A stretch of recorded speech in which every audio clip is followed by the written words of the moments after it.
Hey everyone, it is currently the 22nd of April 2025.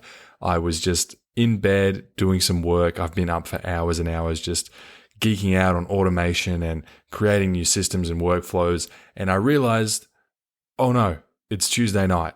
It's like about to be Wednesday morning, technically, and I haven't done a podcast. So here I am, staying true to my word, staying disciplined and accountable, putting an episode out for you. And what am I talking about? I have no idea.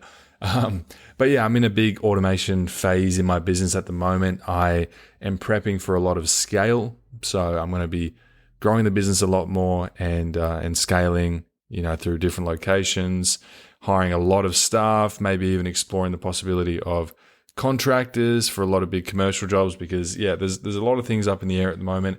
And you may remember a while back I talked about the ADD method. So automation, delegation, and deletion. I said, at a certain point, you're going to have to be doing this stuff. And I'm very much in the automation phase at the moment. I've delegated a lot. I feel like I'm a pretty good delegator at this point. It's honestly not hard to be a good delegator. You literally just have to let go of stuff. You don't have to be a great leader. Being a good leader helps, certainly. But to be a good delegator, all you have to do is just let go. Too many people have a problem of control and they just can't give things up because they want everything done perfectly. I figured this out a couple of years ago. I'm like, I'm just going to give people the reins. I'm going to hand everything over to them and they can figure it out on their own. I'll step back in if needed to polish anything up and fix any errors. But so I became a very good delegator from that day forward. And now I'm very focused on automation. So if you are familiar with a software called Zapier, I have been in bed for the past 5 hours on my laptop just creating zaps, which are basically automation bridges between different softwares that don't normally talk to each other. So for example, I use Notion. So I have a database in Notion where all of our quotes go. And so every time someone submits a quote through our website, I have a zap that sends all of that data into our Notion database. So all of like the name, the quote details, etc. And then if we move that quote into a different group, let's just say we have a group called out of service. So any people that submit a quote that are in Melbourne, and we obviously don't do Melbourne at the moment, we just drag them into the out of service group, and I have a zap that will send them an automatic email just saying like, hey, thanks for your quote. Unfortunately, you're out of our service range and we can't provide you with a quote at this time. And it just gives them a little PDF pack with information about our service areas and stuff. Just so we do so many quotes, and we were actually just ignoring a lot of the people that were submitting quotes from outside our region. Like we were getting people from Tasmania and Adelaide and all these and the US as well, people submitting quotes. And I was like, well, it clearly says on the website that it's WA and whatnot. But I figured these people are taking time out of their day to submit a quote through my website. The least I can do is send them an email back. And I don't want to be doing that multiple times a day because we literally get, a handful of quotes every single day. We've done 1,500 in the past year. So I automated that process. Every time that lead in the database gets dragged into the out of service range group, Zapier, I have a zap set up to automatically send them an email with all of that info about our service range and stuff. So I've got lots and lots of zaps like that, just so many little automation bridges that save a few seconds here, a few seconds there, a minute here, a minute there. And, if you accumulate that over hundreds or thousands of actions, that time stacks up and it gives us a lot of leverage and it saves us a lot of time and money. So that's what I'm really focused on at the moment, just a lot of automation. This is my bread and butter. I love systems. I love automating stuff. And I'm really, really excited with what I'm doing now, which is why I completely forgot to do a podcast because I had my head stuck into this automation stuff. So really fun. Made a lot of progress tonight. But yeah, just wanted to hop on here. And I think I really want to talk about something that I realized was really important to me, a lot more important than I actually realized. And it is just documenting the journey. So, I'm very big on TikTok, Instagram, and I do things like this podcast where I try to do it every week, and I have actually been pretty good at it recently. So I do a podcast every week. I upload videos every now and then. And a big part of that, and the main reason I started doing that in the first place, was just because I wanted to document my journey. So I could one day look back on it and be like, look at how far I've come. Or, oh, it's so cool. Look at what I was doing 2 years ago or 3 years ago. And, I had that in mind when I started, and it's just evolved into something that I could have never imagined. I've been in the news, I've been on TV, I've been on the front page of the paper, I've got 70,000 followers on TikTok and 30 million views. And it's just crazy. But it all started because I had this sense of, I don't know, I guess like this sentimental thing where I wanted to create something that I could look back on. And the other day I was just going through my notes on my phone, and I don't know why I'd never done this. I've got so many notes in my phone, and I thought it would be cool to just like scroll all the way down in my notes and see what I was writing in there like 5-6 years ago when I started my business. And to my surprise, there was so many notes that captured thoughts from my head, or ideas I had at the time, or problems I was facing, or things about my day from like 6 years ago that I had just completely forgotten about. And so I'm going to find a few examples here because it was really interesting. Like 28th of September, 2019. So this is when I was 18. This is now 6 years ago. I did a detailed, basically profit and loss report for what my projected income would be from starting this cleaning business. So I've got expenses, public liability insurance, I estimated was $100 a month, automated booking system, $100 a month, transport, $250 a month, products, $50 a month, website, $50 a month. And that had my expenses at $600 a month, or 7.2K per annum. And then I had my projected income. I said, I'm going to do 4 clients a day at $40 an hour. So a 2-hour clean each, 5 days a week, which is $1,600 a week, or $76,000 a year. Deduct my expenses. That leaves me with about $70,000 a year. So when I was 18, I was doing these numbers and I was running these like projections, and that was my goal when I started my business. I just wanted to make $70,000. To me, that was like, and I would have been slogging myself, like 4 cleans a day. I used to work really hard, and this is the stuff I forgot about. But anyway, I'm going back and I'm looking at how driven and ambitious I was. And for some reason, I just forgot about all this stuff. And I'll keep going. There's like a video script I did for when I had a free house clean funnel. So when I was trying to get clients, I was doing free house cleans, and I had like a whole website and funnel set up for people that got my flyer to go on there and then book a free house clean. And so there was a video on there. I've got the video script here from the December 2019. I've got a detailed cost per clean. So like, as I always say, know your numbers. Even 6 years ago, I was hell-bent on knowing my numbers. So I was figuring out the cost of chemicals in every clean. So this one here from 2020, it says cost per clean, 2 cleaning cloths at 50 cents each, $1 per clean. Cost of using chemicals, Windex, $4 a bottle. Orange Power multi-purpose, that's a blast from the past. Handy Andy cleaner and disinfectant, $3.50. Oz Clean shower power, $6.85. And so I worked out the average chemical cost per clean based on these numbers was $1.25. Like, I was doing this when I was 18, and I didn't even make money at this point. I didn't even have clients. I was just like cleaning my grandparents' house and my parents' house. And I was running all these numbers, and I completely forgot about all this stuff. And like quotes, I wrote down quotes that inspired me at the time. Again, things that I forgot about. So 19th of March, 2020, which is right around the time when I had my head stuck down and I was really grinding away at this business. You can have everything you want in life if you will help enough people get what they want, by Zig Ziglar. The man who stops advertising to save money is like the man who stops the clock to save time. Thomas Jefferson. Simplicity is the ultimate sophistication. Leonardo da Vinci. These were things I lived by at the time, and I completely forgot that I had written these things down. But fast forward 6 years down the line, today, these things are still so true in my ethos. I was just hell-bent on simplifying my whole business. It was kind of what I molded my whole journey around. I wanted to simplify the heck out of enhanced cleaning. We only offer 1 clean. We only offer it to 2 types of a client, residential and commercial. We don't do all the other stuff. We only train staff to clean one type of way. We have a simple booking system. Everything is so simple. And even 6 years ago when I was starting out, I was living by that quote. And Thomas Jefferson, I had that quote written down: the man who stops advertising to save money is like the man who stops the clock to save time. I realized the importance of advertising back then. And, if you listen to my podcast a few months ago where I talked about how you need to increase the output of your advertising because it's the lifeblood of your business, and people who aren't advertising are slowly dying, that speaks to that.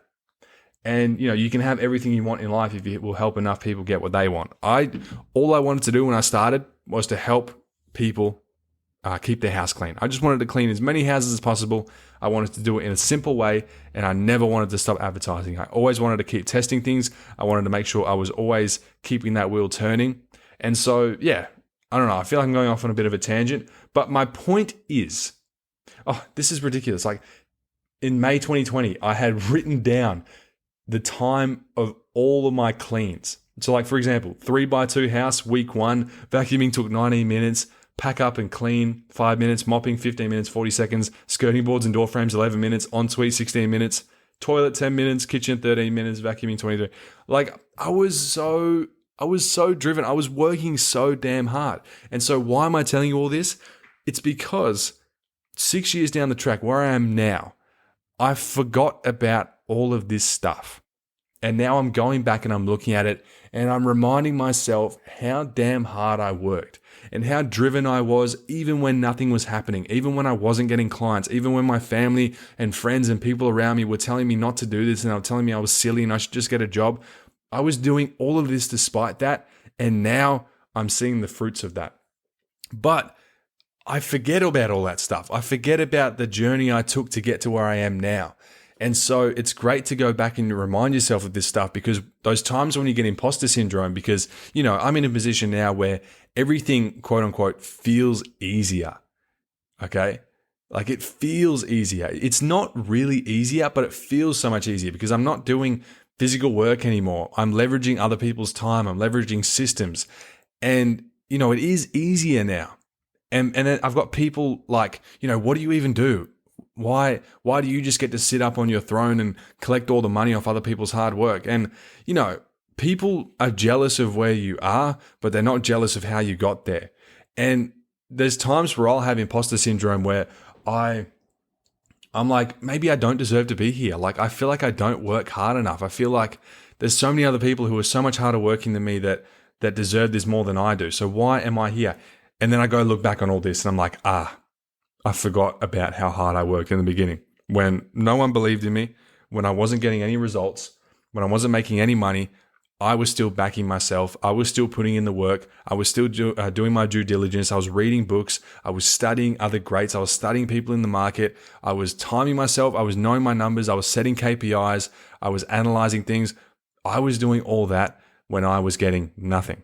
And so that is the reason why I am where I am today. It's because of all that work I put in. It's because of that drive. It's because of that ambition. And so looking back on all these notes and voice memos I have from 6 years ago where I'm just talking to myself and I'm jotting things down, it just reminded me of that journey. Oh, here's a good one. I'm looking at my notes again. In June 2020, I just wrote in my notes, by positioning yourself as the best, you attract only the best and repel the rest. What a great quote.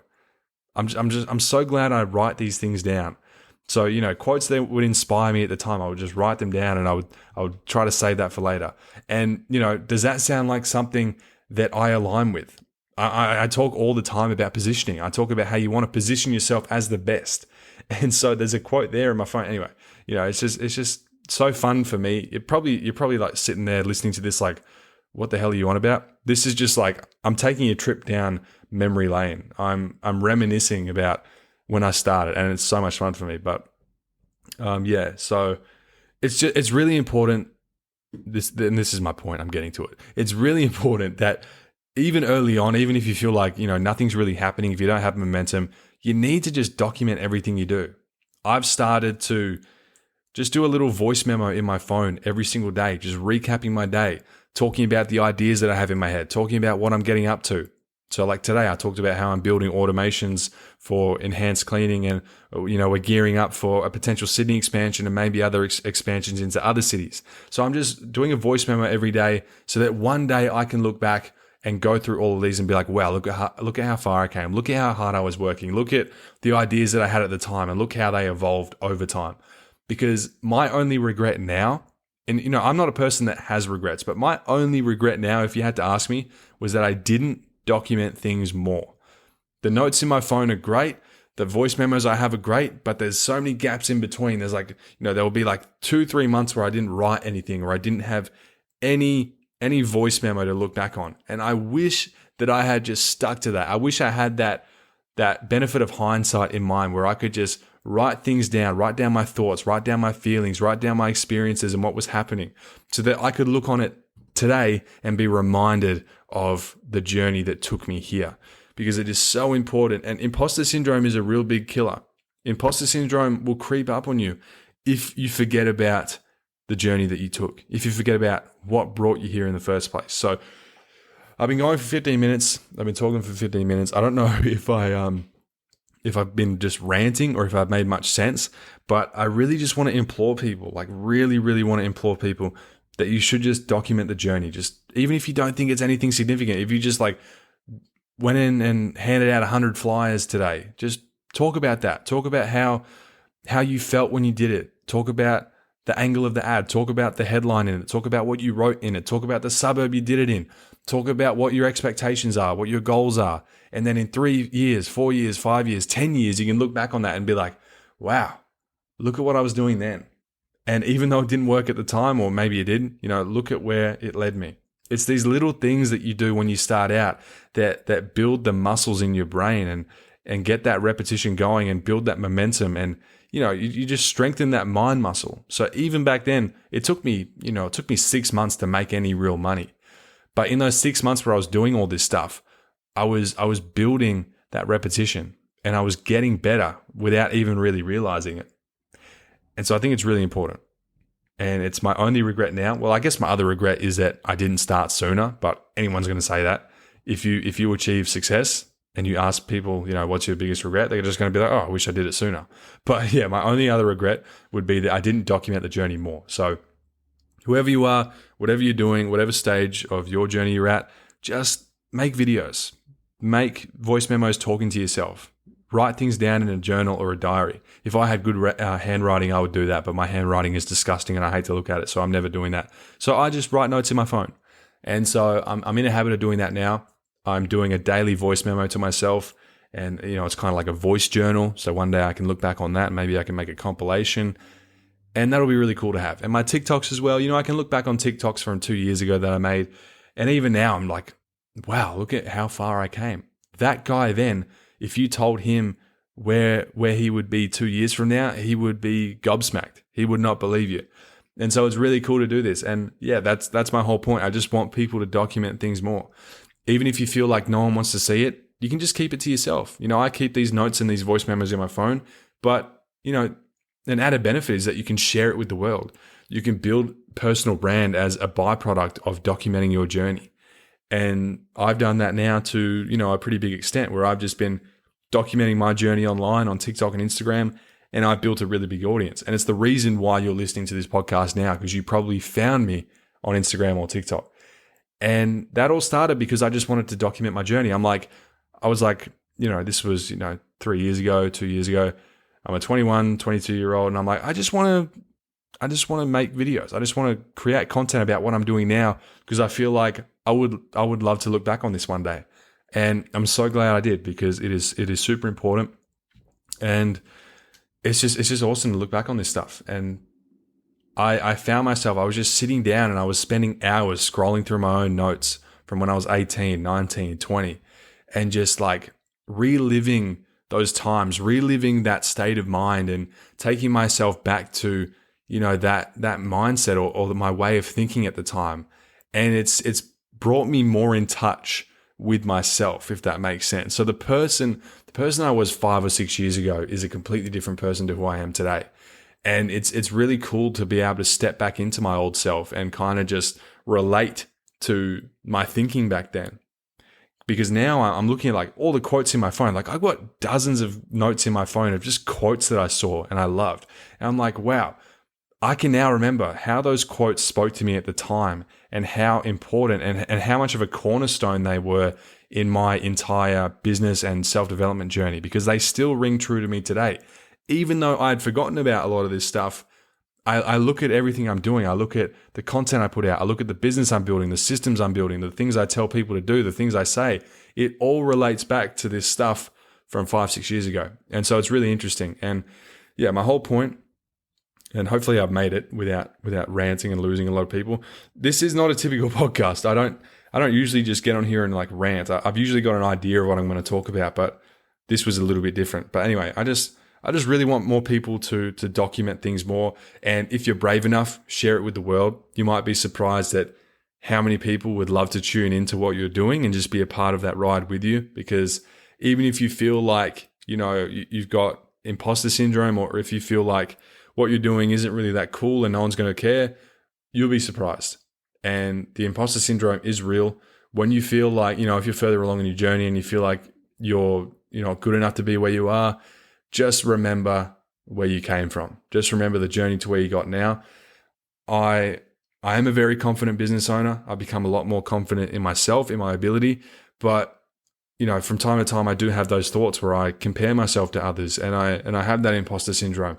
And so having this stuff to look back on and validate myself is so important. I think internal validation is the most important form of validation. So many people seek it externally, but before you can really seek external validation, you need to have that internal validation. You need to be able to tell yourself, like, I am great.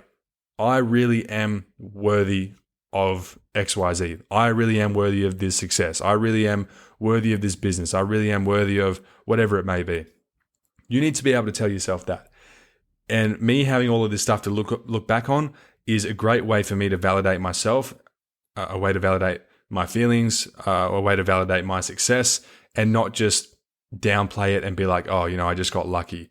No, I didn't get lucky. I can see how hard I worked. I can look back on this stuff from 6 years ago and see that as a 19-year-old with no direction, no real support, and no income, I was getting no money, no feedback, no validation from my advertising efforts and everything I was doing. Even then, I was still working hard. I was still pushing through it, and that is where it is why I am where I am today. So, very, very, very fun, very exciting. I'm so glad that I've got all this. It's something I would love more people to do, and I think a lot of people are going to look back on their journey one day and be like, "Damn, I wish I just documented that more."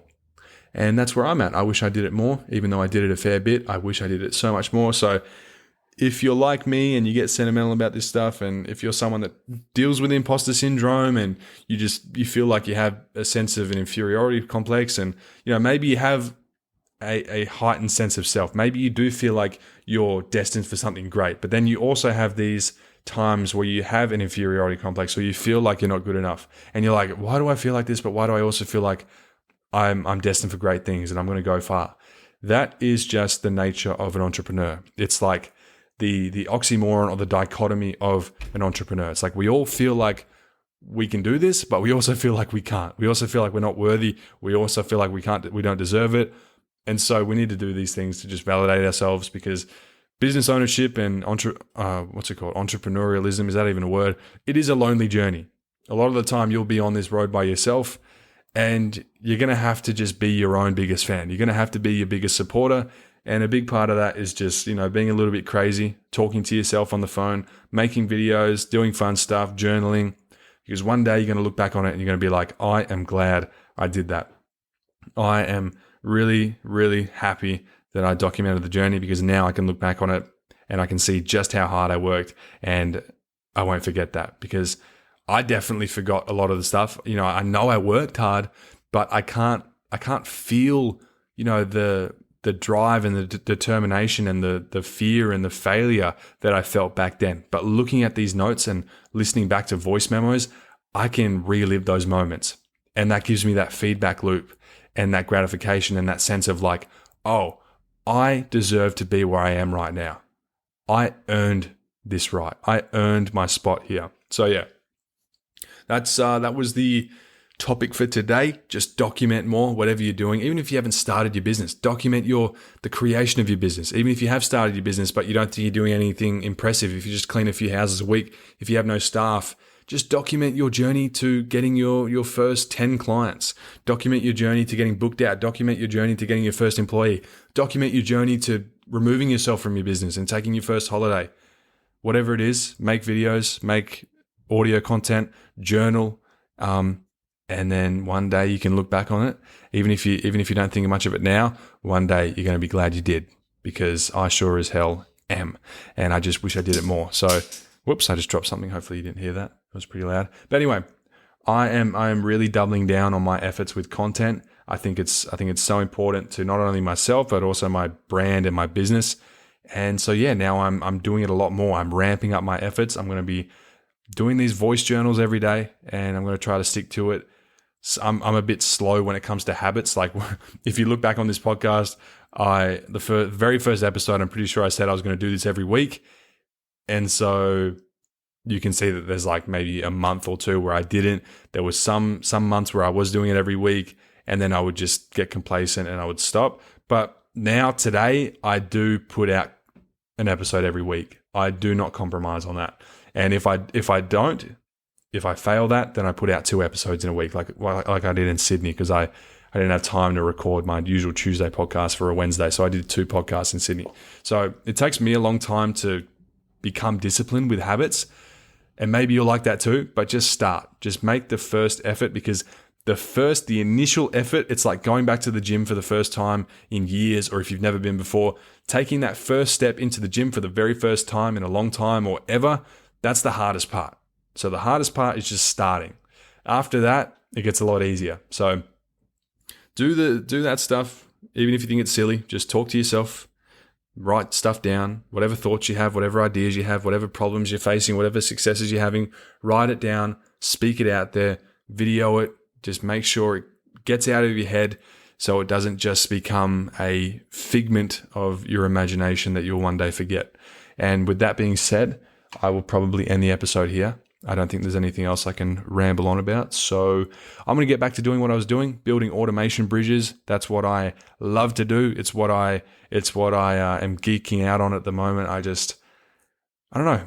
It's my strength. Everyone has their own strength. This is mine. My weakness is, I've got plenty of weaknesses. Some people think I'm good at everything. No, I have weaknesses when it comes to people, HR, like talking on the phone, customer liaison, all this stuff. But systems, marketing, these are my strong suits. So I am going to get back to that. And with that being said, I hope you enjoyed this episode. Hopefully it sounds like coherent. I don't know if I just vomited up a whole bunch of words and it's not, if it's going to make any sense. I'm not too sure, but hopefully it's good. If you like this episode, please rate this 5 stars, rate this podcast 5 stars on whatever platform you're listening to it on, if it's Spotify or Apple Podcasts. And if you did like this episode in particular, if you want to hear me talk about things like this, please just send me a message on Instagram or TikTok and just be like, hey, I love the episode where you talked about documenting the journey, because I would love to hear if you like this episode and if you want to hear me talk about more stuff like this rather than just like tactical business stuff, because I feel like I had a lot of fun recording this actually. So it would be great if you can give me that feedback, and I will talk to you again next week in the next episode of Self-Made.